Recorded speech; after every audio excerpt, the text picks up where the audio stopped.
I always thought people were so cute when they have the little cheeks and they're like rosy, but mine are pretty plain.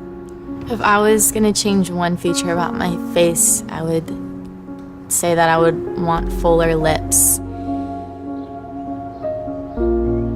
I'm definitely a person that looks tired when I'm tired, and when people say that, I immediately am like, oh man. I'm starting to already get little crow's feet and stuff, which like my mom has, so yeah. I'm a forensic artist. I was trained at the FBI Academy in 1993 in composite art. Worked for the San Jose Police Department as the police artist from 1995 to 2011. We didn't really know what we were doing, so that was nerve-wracking for everyone. I showed up to a place I'd never been and walked into this big warehouse, and at the very end, there was a guy with his back to me with a drafting board. I had a curtain separating me so that I don't see him. We'll begin. First of all, tell me about your hair. Brown, long, I guess a little bit past my shoulders.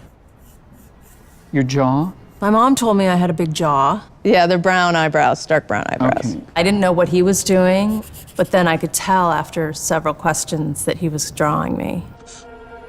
Tell me about your chin. I guess I haven't really compared it to anyone else's chin, but especially when like I smile, I just feel like it kind of protrudes a little bit. What would be your most prominent feature? I kind of have a fat, rounder face. The older I've gotten, the more freckles I've gotten. You sort of realize, oh man, now I have to talk about myself and think about my looks. I'm 40, so I'm starting to get a little bit of the crow's feet thing going on. Once I get a sketch, I say thank you very much, and then they leave. I don't see them. I still didn't know.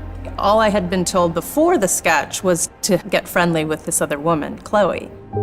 Today I'm gonna ask you some questions about a person you met earlier, and I'm gonna ask you some general questions about their face. She was thin, so you could see her cheekbones. And her chin was a nice, thin chin. The women were really critical about moles or scars or things like that, and yet they were describing just a normal, beautiful person. She had nice eyes.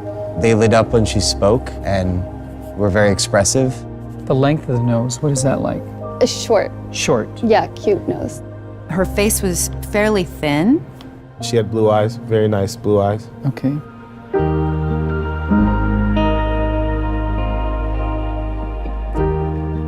So here we go. So this is your self-described image?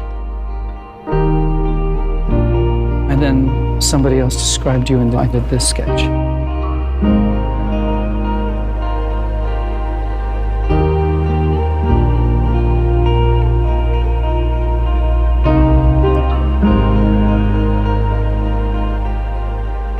I have this whole thing about having dark circles and crow's feet around my eyes, and that was not part of the sketch at all that the stranger did. The stranger's was a little more like gentle.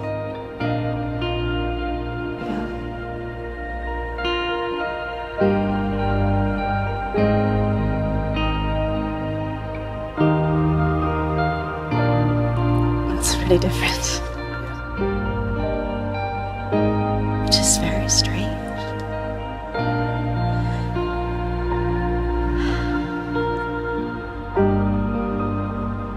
She looks closed off and fatter.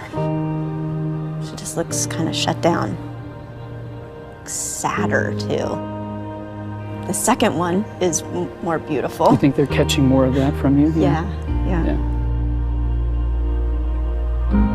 She looks more open and friendly and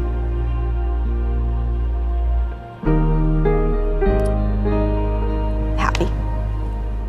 I've come a long way in how I see myself, but I think I still have some way to go.